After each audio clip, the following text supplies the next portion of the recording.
ఇకపై మనం భూమి మీదే కాదు సముద్ర ఉపరితలంపై కూడా నడవచ్చు, అది కూడా మన విశాఖపట్టణంలోని ఆర్కే బీచ్లో ప్రారంభమైన ఫ్లోటింగ్ బ్రిడ్జి విశేషాలను ఇక్కడ తెలుసుకుందాం. ఏపీలో అత్యంత సుందర నగరమైన విశాఖకు మరో అదనపు ఆకర్షణ వచ్చేసింది. ఆర్కే బీచ్లో వీఎంఆర్డీఏ ఆధ్వర్యంలో ఫ్లోటింగ్ బ్రిడ్జిని ఏర్పాటు చేశారు.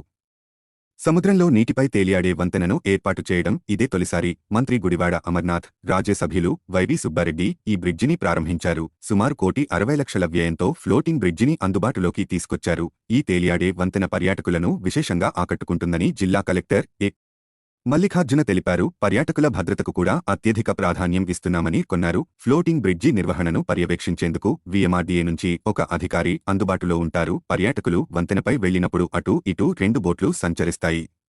గజ ఈతగాళ్లు కూడా ఉంటారు. అందువల్ల ఎలాంటి భయం అవసరం లేదు. పర్యాటకులు బ్రిడ్జిపైకి వెళ్లే క్రమంలో వారికి అవగాహన కల్పించేలా, అప్రమత్తం చేసేలా ప్రత్యేక సిబ్బందిని నిత్యం అందుబాటులో ఉంచేలా నిర్వాహకులకు మార్గదర్శకాలు జారీ చేశారు. పర్యాటకుల భద్రతకు అన్ని రకాల చర్యలు తీసుకున్నామని, అన్ని విభాగాల నుంచి అనుమతులు వచ్చాయని జిల్లా కలెక్టర్ గుర్తు చేశారు. ఫ్లోటింగ్ బ్రిడ్జిపైకి ఒక్కసారి 15 మందికి మించి వెళ్లరాదు. పర్యాటకులకు తప్పకుండా లైఫ్ జాకెట్లు ధరించాలి. తుఫాన్లు, అధిక అలలు వచ్చే అమావాస్య, పౌర్ణమి వంటి రోజుల్లో బ్రిడ్జిని మూసివేస్తారు.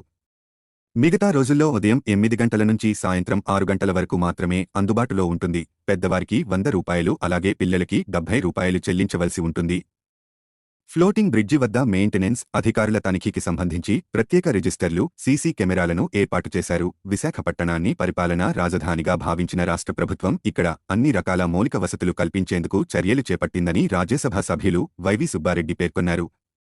కైలాసగిరి వద్ద 5 కోట్లతో స్కై బ్రిడ్జి నిర్మాణానికి ప్రతిపాదించామని, అది కూడా త్వరలోనే అందుబాటులోకి వస్తుందని వెల్లడించారు. గత 2.5 ఏళ్లలో విశాఖకు వచ్చే పర్యాటకుల సంఖ్య విపరీతంగా పెరగటమే రాష్ట్ర ప్రభుత్వం పర్యాటక రంగానికి పెద్దపీట వేసిందనడానికి నిదర్శనమని వైవి సుబ్బారెడ్డి అన్నారు.